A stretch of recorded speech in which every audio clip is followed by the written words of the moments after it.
estrellas.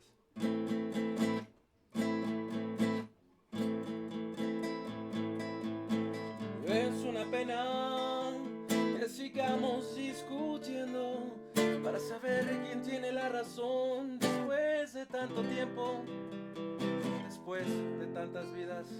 Si de todas formas no me vas a perdonar de lo que nos queda de vida, y es un pesar muy grande en mi corazón saber que no podemos tenernos a pesar de querernos tanto, a pesar de encontrarnos tanto. El camino no se iluminó para los dos.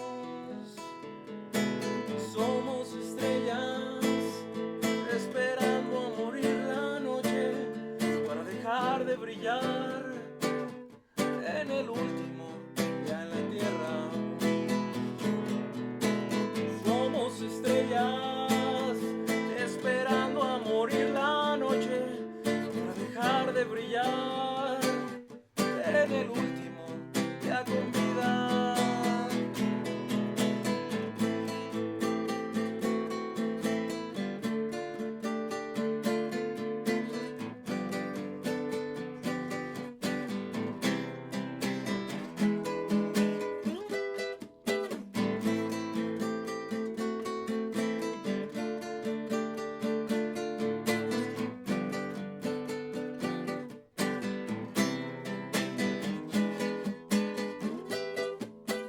Somos estrellas esperando a morir la noche para dejar de brillar en el último